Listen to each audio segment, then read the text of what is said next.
The presidency of Rodrigo Duterte began at noontime of June 30, 2016, following his inauguration as the 16th President of the Philippines, succeeding Benigno Aquino III. His term is expected to end at noontime of June 30, 2022. Congresswoman Leni Robredo from the 3rd District of Camarines Sur also took office as the 14th Vice President of the Philippines on the same day, succeeding Jehomar Binay. Duterte is the first president from Mindanao and the oldest person to be elected president of the Philippines. He is also the first Philippine president to have worked in the three branches of the government. Duterte was the mayor of Davao City at the time of his 2016 presidential election victory, garnering over 60 million votes, or about 38.5% of total votes, beating his closest rival with over 6.6 million votes. Duterte's approval rating has been relatively high throughout his presidency despite criticism and international opposition to his anti-narcotics drive. Duterte started a nationwide campaign to rid the country of crime and corruption and illegal drugs. The war on drugs saw about 6,600 persons linked to the illegal drug trade killed as of July 2019. Duterte campaigned to restore the death penalty in the Philippines. However, the law reinstating the death penalty stalled in the Senate in April 2017, where it did not appear to have enough votes to pass. Duterte resumed peace talks with the Communist Party of the Philippines in 2016, but canceled all negotiations on February 2017 following attacks and kidnapping of soldiers by NPA members, branding the CPP-NPA as terrorist group. The Battle of Marawi lasted for 5 months from May 23 to October 17, 2017. On the day after the deaths of militant leaders Omar Mauti and Isinero Hapilan, with Duterte declaring Marawi as liberated from terrorist influence. Duterte initiated the massive Build infrastructure plan, which, according to the administration, will usher the golden age of infrastructure, reducing poverty, encouraging economic growth, and reducing congestion in Metro Manila. Notable landmarks laws signed during his tenure include the Universal Access to Quality Tertiary Education Act, which paved the way for free college and education in all state universities and college nationwide, and the Tax Reform for Acceleration and Inclusion Act train law, which lowered personal income tax and increased the consumption tax, particularly exercise good taxes on vehicles, sugar-sweetened beverages, petroleum products, and tobacco, and non-essential goods. Building on the progress of preceding Aquino administration, the Bangsamoro Organic Law was signed into law establishing the Bangsamoro Autonomous Region, which has greater autonomy than the Autonomous Region in Muslim Mindanao. The new Autonomous Region placed the arm upon the ratification of the ball in plebiscite held in 2019. Following the multi-group-led occupation of Marawi, Duterte declared martial law throughout from Mindanao.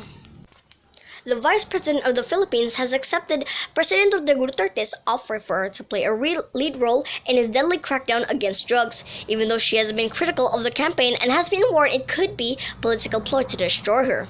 Vice President and former human rights lawyer Leni Robredo said that by agreeing to the unusual offer, she may be able to save lives under the campaign, which has left thousands of mostly petty drug suspects dead in purported gun battles with police. Alarming Western governments and rights groups, many have expressed concerns that this is an insincere offer, that if it's a trap which only aims to undermine and put me to shame, Robredo said at the news conference on Wednesday.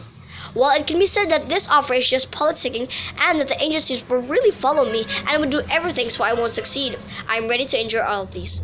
If I can save even one innocent life, my principles and my heart tells me what I should try, she said.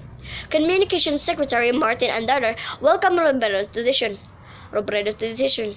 We believe that the loudest critics should act beyond mere observers, but be active contributors for change, he said.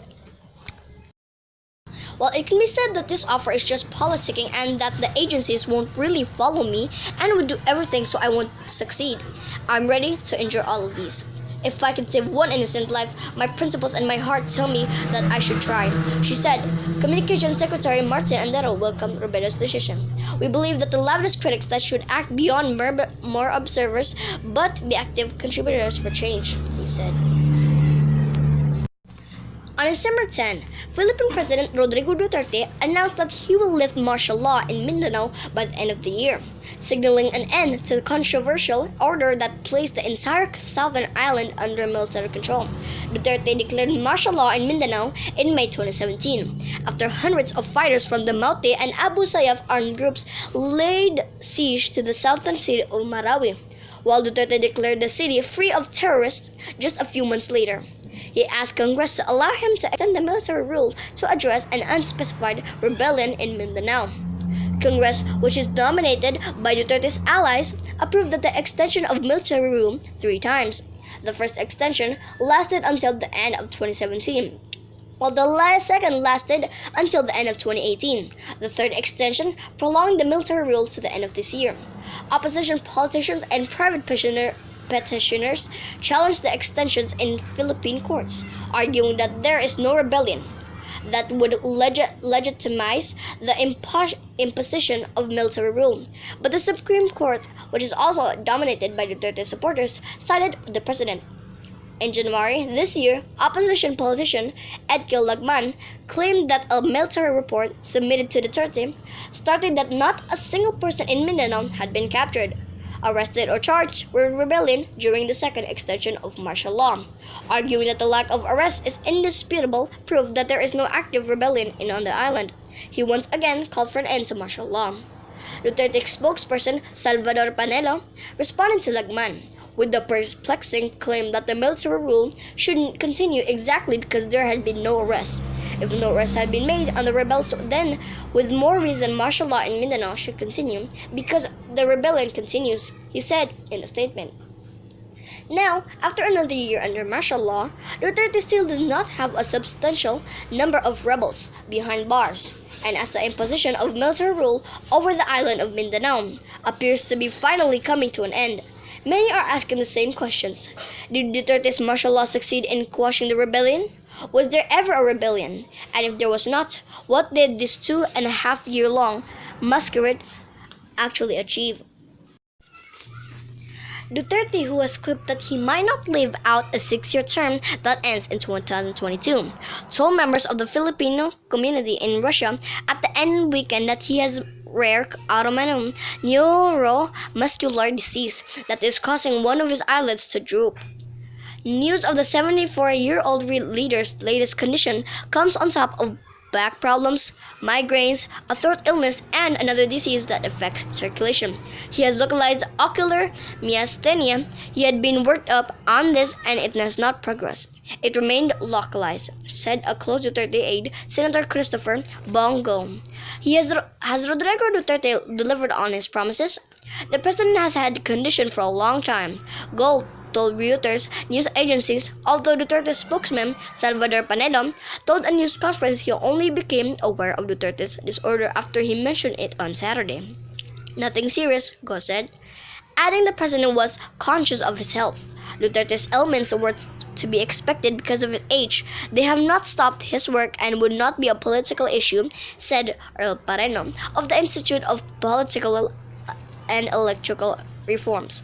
Since his 2016 election, Duterte's popularity remains at a level that other politicians would die for, Pareno said, with an approval rating of about 80% and a superior majority in Congress.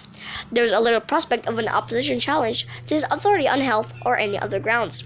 Opposition politicians contacted by Reuters declined to comment or did not respond to any request for comment. Duterte appointed Albayalde as National Police Chief in April 2018. Philippine President Rodrigo Duterte's top police chief has been forced to resign the following allegations in a Senate hearing that he intervened as provincial police chief in 2013 to prevent his officer from being prosecuted for allegedly selling a huge quantity of seized drugs. General Oscar Albayalde said on Monday Interior Secretary Eduardo Ano had accepted his resignation over the weekend but insisted he was innocent, saying that he had never been criminally or administratively charged for the alleged irregularity. Albayalde resigned about 3 weeks before he was scheduled to retire on November 28. The allegations against Albayalde were the latest dark cloud to loom over the National Police Force amid bloody anti-drug crackdown has left thousands of people dead. Despite mounting evidence presented before the Philippine Senate against Albayalde, Duterte resisted calls to fire him. All are equal in the eyes of the law that he needed clear proof before making a decision. In September, Duterte was also forced to fire the country's top prison chief, Nicano Valdon, over allegations that he approved the early release of thousands of prisoners, including of his punishing schedule in Russia.